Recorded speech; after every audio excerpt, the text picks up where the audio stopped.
നമസ്കാരം. നിയമസഭാ തെരഞ്ഞെടുപ്പിൽ ഘടകകക്ഷികൾ കൂടുതൽ സീറ്റുകൾ ആവശ്യപ്പെട്ടതോടെ സീറ്റ് വിഭജനത്തിൽ തീരുമാനമെടുക്കാനാകാതെ UDF. മുസ്ലിം ലീഗും കേരള കോൺഗ്രസ് ജേക്കബ് വിഭാഗവും കൂടുതൽ സീറ്റുകൾ ആവശ്യപ്പെടുന്നത് പരിഹരിക്കാൻ പ്രത്യേക യോഗം കൂടാനാണ് UDF തീരുമാനം. ഘടകകക്ഷികളുടെ സമ്മർദ്ദം അതിജീവിക്കാനായില്ലെങ്കിൽ കോൺഗ്രസിന്റെ സീറ്റുകൾ വിട്ടു നൽകാനാണ് തീരുമാനം. തദ്ദേശ തെരഞ്ഞെടുപ്പിൽ ശക്തി തെളിയിച്ചാൽ ആവശ്യം പരിഗണിക്കാമെന്ന് വിവിധ കക്ഷി നേതാക്കളെ UDF നേതൃത്വം അറിയിച്ചിട്ടുണ്ട്. അതേസമയം വരുന്ന നിയമസഭാ തെരഞ്ഞെടുപ്പിലൂടെ കേരളത്തിൽ സജീവമാകാൻ ഒരുങ്ങുകയാണ് MPയും AICC ജനറൽ സെക്രട്ടറിയുമായ KC വേണുഗോപാൽ. 2 മാസത്തിനുള്ളിൽ നടക്കുന്ന തദ്ദേശ തെരഞ്ഞെടുപ്പിന് UDFിലെ വിവിധ കക്ഷികൾ ഒരുങ്ങിക്കഴിഞ്ഞു. സംവരണ വാർഡുകൾ തീരുമാനിച്ചതോടെ സ്ഥാനാർത്ഥി നിർണയവും അവസാന ഘട്ടത്തിലാണ്. നിയമസഭാ തെരഞ്ഞെടുപ്പിന് മുന്നോടിയായ ശക്തി പരീക്ഷണം എന്ന നിലയിലാണ് തദ്ദേശ തെരഞ്ഞെടുപ്പിനെ വിവിധ കക്ഷികൾ കാണുന്നത്. എന്നാൽ നിയമസഭാ തെരഞ്ഞെടുപ്പിലെ സീറ്റ് വിഭജനമാണ് UDFിനെ കുഴപ്പിക്കുന്നത്. ഏതാണ്ട് എല്ലാ ഘടകകക്ഷികളും കൂടുതൽ സീറ്റുകൾ ആവശ്യപ്പെട്ടു കഴിഞ്ഞു. കഴിഞ്ഞ നിയമസഭാ തെരഞ്ഞെടുപ്പിന് കോൺഗ്രസ് കഴിഞ്ഞാൽ കൂടുതൽ സീറ്റുകളിൽ വിജയം നേടിയ മുസ്ലിം ലീഗിന്റെ ആവശ്യം നിരസിക്കാനും UDFിന് കഴിയില്ല. ലീഗ് LDFിലേക്ക് ചേക്കേറുമെന്ന പ്രചരണങ്ങൾ ശരിയല്ലെന്ന് UDF ആവർത്തിക്കുന്നുണ്ടെങ്കിലും അതിനെ നേരിയ തോതിലെങ്കിലും നേതൃത്വം ഭയക്കുന്നുണ്ട്. കഴിഞ്ഞ നിയമസഭാ തെരഞ്ഞെടുപ്പിൽ 93 സീറ്റുകളിലാണ് കോൺഗ്രസ് മത്സരിച്ചത്. അതിൽ 21 മാത്രമേ കോൺഗ്രസിന് വിജയിക്കാൻ സാധിച്ചിരുന്നുള്ളൂ.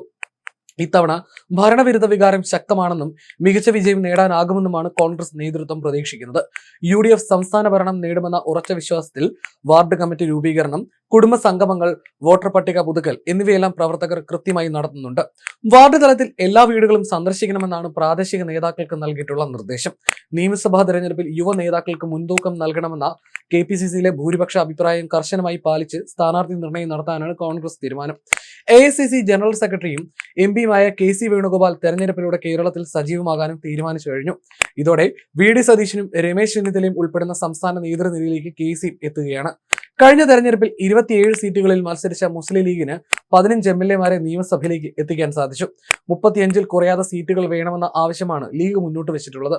കഴിഞ്ഞ തവണ വിജയിച്ച സീറ്റുകൾക്ക് പുറമെ പ്രാദേശിക സാഹചര്യങ്ങൾ വിലയിരുത്തി കൂടുതൽ സീറ്റുകൾ നൽകണമെന്നാണ് ലീഗ് ആവശ്യപ്പെട്ടിട്ടുള്ളത്. കഴിഞ്ഞ തവണ മത്സരിച്ച സീറ്റുകൾക്ക് പുറമെ കൂടുതൽ സീറ്റുകൾ കേരള കോൺഗ്രസ് ജേക്കബ് വിഭാഗം ആവശ്യപ്പെട്ടിട്ടുണ്ട്. CMP, ഫോർവേഡ് ബ്ലോക്ക്, RMP എന്നിവരും കൂടുതൽ സീറ്റുകൾ ചോദിച്ചിട്ടുണ്ട്. എന്നാൽ കഴിഞ്ഞ തവണ നൽകിയ സീറ്റുകൾ തന്നെ നൽകാനാണ് UDFിന്റെ തീരുമാനം. JSSും ദേശീയ ജനതാദൾ അടക്കമുള്ള മറ്റു കക്ഷികളും സീറ്റുകൾ പ്രതീക്ഷിച്ച് മുന്നണിയിലുണ്ട്. എന്നാൽ മുസ്ലിം ലീഗിന്റെയും കേരള കോൺഗ്രസിന്റെയും ആവശ്യങ്ങൾക്ക് പ്രഥമ പരിഗണന നൽകാനാണ് UDF തീരുമാനം.